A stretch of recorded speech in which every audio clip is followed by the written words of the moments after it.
Hello friends, this is my Invincible, the comic review, and this is part 1 of a negative review of the series. My too long didn't watch review is that I don't like the series, I don't like Invincible.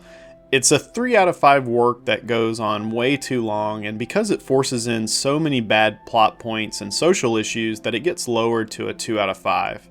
There are going to be spoilers in this video, so don't watch it if you care about that. And in this video, I'm going to assume that you know the story of Invincible, so if you haven't, just go read or watch some summaries about it.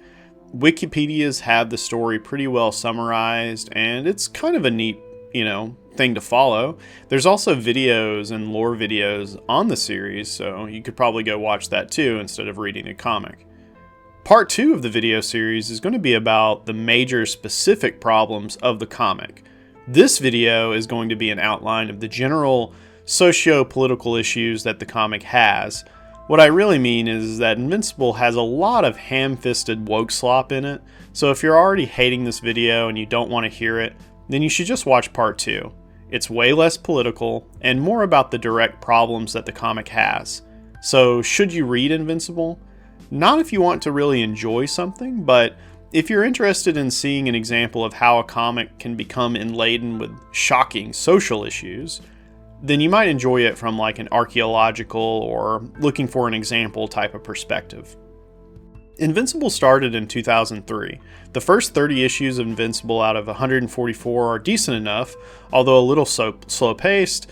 It's a solid read, but after that it just keeps going on downhill, and it kind of goes into this cycle of it's the same cliche plot points over and over again, and it just keeps going downhill. I'm not a comic book expert, and I don't know much about the industry or the topic, but at the start of Invincible, it really has a 90s vibe, a 90s charm to it. I don't really know if there's a specific term for the 90s comic book industry, and a quick Google search says that it's referred to as the modern age, but I don't really agree with that because it seems like the 90s and aughts are very unique and have a certain vibe to it.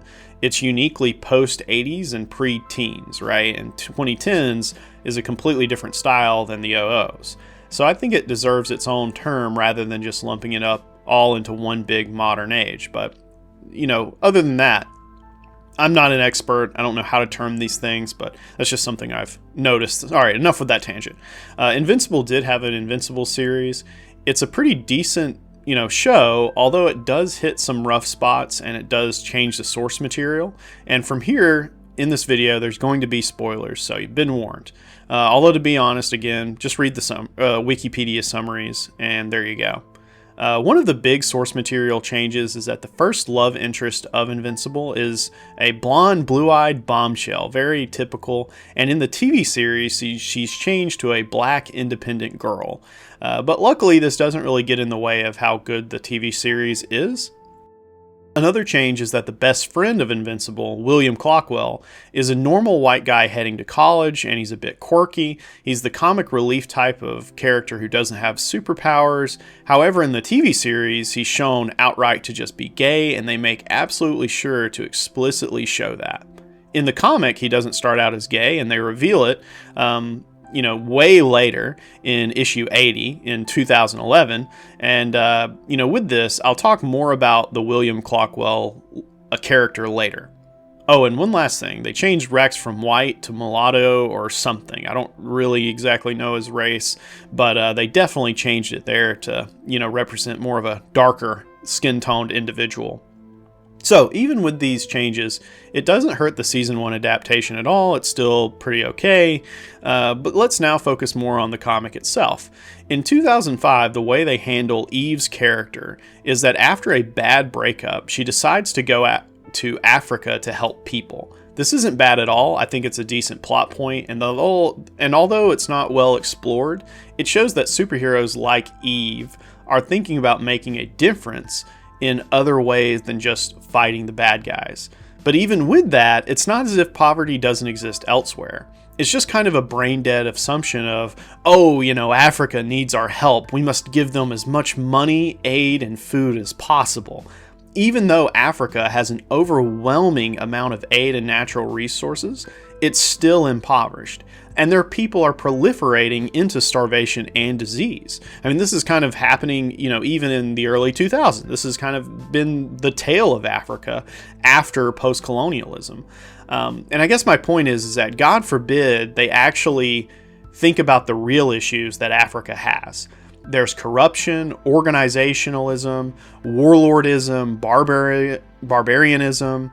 It just goes on and on. There's tons of problems that Africa has, and the comic doesn't even recognize that. It just thinks, oh, it just needs more food. And it's like, well, why does it need more food? Why does it need aid, right? And another point is that why not support other nations which are also struggling, kind of like Southeast Asia or South America or other nations that have those problems? It's just kind of, you see, even in 2005, we kind of see some of the leanings of the creators of the comic, which, like I said, isn't too bad, but it's just a hint of how this series is going to go. In 2009, in issue 68, they introduced one of the major villains of the series, Dinosaurus, and he, I shit you not, is hell-bent on stopping climate change and embraces the propaganda around it really, really hard, right? Even some of the characters, including Invincible, thinks he's right. We'll talk about this way later on. Also, there's definitely race baiting baked into the later issues. There's a black character named Bulletproof starting in issue 83 in 2011. They appear to try and match him up with Amanda, Monster Girl, who we know is very tight and close with Robot.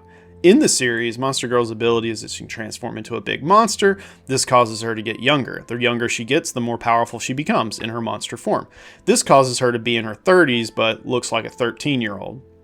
She can't have a normal relationship, but Robot sees her and decides to try to help her with technology he develops, which causes her to not decrease in age, and in doing so, he establishes a relationship with her, in a younger cloned version of himself. Robot's character starts as a test tube genius, but he decides to create a clone based on another superhero, Rex's body, but at the age of 13. So this is all kind of weird, but in the super world, this type of thing is to be expected and can be a little interesting from a morality perspective, Getting back on point, Bulletproof is basically inserted as this kind of, almost a cuckolding type character, because later on, even when Invincible and Eve get together, Invincible is literally dying from a virus and Eve is grieving about it. And Bulletproof is there, yet again, trying to say, oh, I'm here for you, and he even offers to cheat with her if that's going to comfort her. And, Eve rebuffs, but this is just kind of like, why in the world is this happening? And this happens in issue 90 in 2012. Now, okay, maybe you're saying I'm looking too much into this, and he's not really trying to do any of that, but the worst part of this is that he actually becomes invincible. He takes the costume, puts it on, and performs as Invincible. This is, to me, very similar to the Miles situation with Spider-Man. Instead of building up a black superhero, they just try to replace whichever one, exists already there before and has been built up, and then, just slam in the black character, Oh, by the way, Bulletproof already has a relationship and pretty much openly cheats on her. There's a ton of infidelity going on in this comic book series. At the start, I would say that it's acceptable because it's teens doing casual hookup. Duplikate cheating feels humorous and more of a growing up type thing. Rex cheats on Duplikate, and then Duplikate cheats on Rex with the Immortal. But later on in the series, there is hinting at infidelity with Bulletproof. But then they solidify it with Robot and Monster Girl, but also Eve and Mark. So it's very... I don't know why they even put that in there other than, okay, we need to insert black people into the comic somehow, Robot also does actually get cheated on by Monster Girl, not with Bulletproof, but with a rebel refugee in an alien dimension. See, they go to this alien world to fix it so that Earth doesn't get invaded anymore.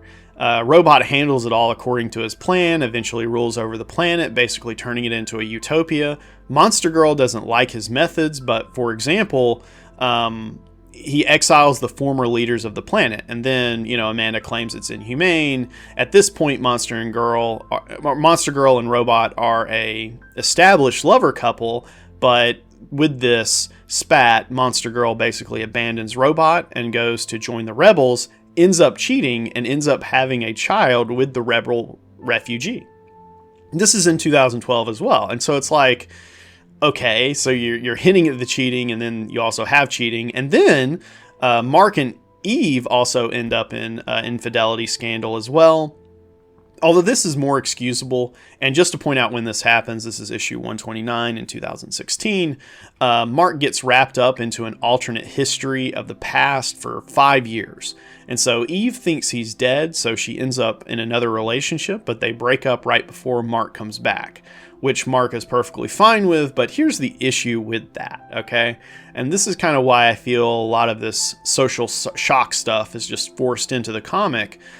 Eve is deeply in love with Invincible, so much so that during a situation where Invincible is stuck in a different dimension, time travel happens where Eve, from a future in which Eve and Mark don't get together, Eve just straight up tells younger, in the past Mark to make absolutely sure that Mark tells Eve that he loves her. This makes me think that if Mark died, Eve would not even consider another relationship, because Mark's the only one with her and for her. And to add to this, when Mark gets stuck in the time travel situation, it's not as if he's confirmed dead. This isn't, he just goes missing. And I really doubt that Eve would ever give up on Mark, ever, right? Giving their characters. She would do everything in her power to find him and bring him back, which is what the character should do. But in the comic, they don't even really describe this. They just kind of gloss over it. And, Eve just kind of says she grieved, and then, it's kind of like they say, oh, it's not her fault, and then they just move on. And this is a running trend you'll see in the comic if you read it, that they just tend to insert these things and then they gloss over it and move on to the next thing. So speaking of things Mark is okay with, did you know Eve had an abortion? And I don't know if they're going to put this in the series or not, or in the TV series. And when she has an abortion, they are totally okay with it. Less than 100 words are spent on the abortion. So basically, Eve gets knocked up. She doesn't even tell Invincible. Invincible is away doing superhero stuff, and she has the abortion, and she also gets fat. Invincible then blames himself, which this whole situation just is a propaganda piece, because, it's no longer a comic book trying to tell an interesting story. It just feels like it's something with a shoehorned agenda. Now, it's not my place to tell you how to feel about abortion, but you can research yourself on how women feel after getting an abortion. Most of the time, they feel incredibly depressed. It haunts them for the rest of their life, and most of all, they always seem to regret it. On the other hand, parenthood is really extremely tough. You can read stories about how stressful and mentally breaking it is to have a child unexpectedly without a father in the picture. Meanwhile, in the fairy tale of Invincible, this is all Invincible's fault, and they just move on after a few issues as if nothing happened. This is in issue 79, so it's 2011.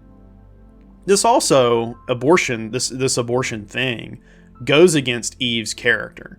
She is supposed to be very caring, and she very much cares about life in general, hence the whole she goes to Africa thing. She cares about the suffering of humanity, right? Yet somehow she doesn't care enough to have the baby. I mean, and it's not like Eve is a poor person. She has support from her family, from Mark's family, from the superhero community. I mean, she's a superhero. She has Debbie, she has Cecil, which are all significant characters that would be like, hey, you had a baby with Invincible? Oh my God, we're going to, Cecil's standpoint would be, we're going to raise it as a new superhero.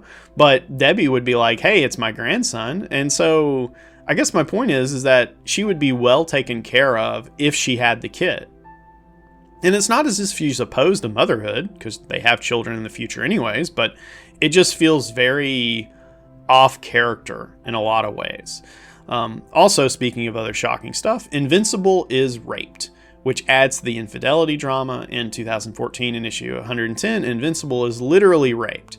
Now, I just want to say, for all the critics out there, I just want to say I'm not upset at infidelity, abortion, rape, just for the sake of it. I'm not upset just for being upset's sake. Like, it doesn't offend me. It's more of the reason why I'm upset about these instances is that it's not earned. The comic doesn't really tackle these issues in a mature way. It doesn't earn the right to have Invincible end up being raped. This doesn't cause him to reveal male vulnerability. This doesn't cause him to undergo mental trauma and gain back his ability to be affectionate. This doesn't require Eve to step up to the plate to help him. He just reveals it to Eve. He doesn't want physical contact for like 1 or 2 issues, and then everything goes back to normal. Same thing with abortion, right? You just gloss over it. There's a lot of great storytelling to be had with these particular harsh, controversial topics, and you can tell the story from both sides, being pro-anti-abortion.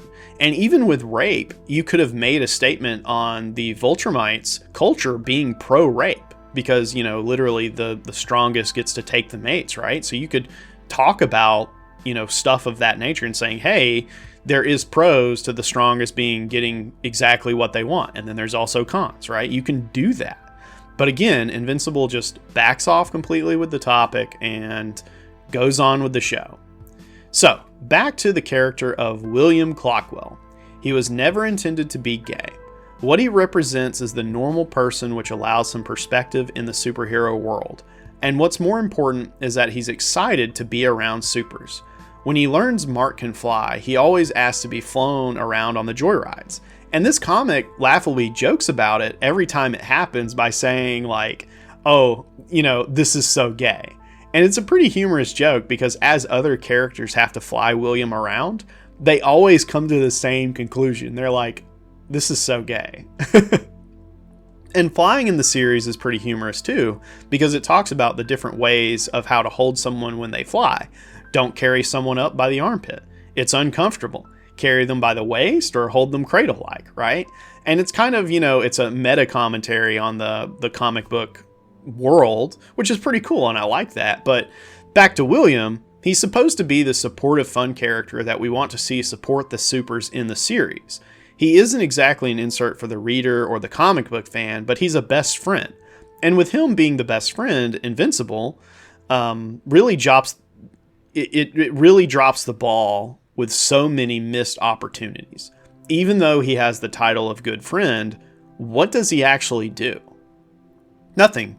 He just lends an ear, and that's it. There is no arc about him doing meaningful things or talking about things from a normal person's perspective to tell the supers how things are for the normal person.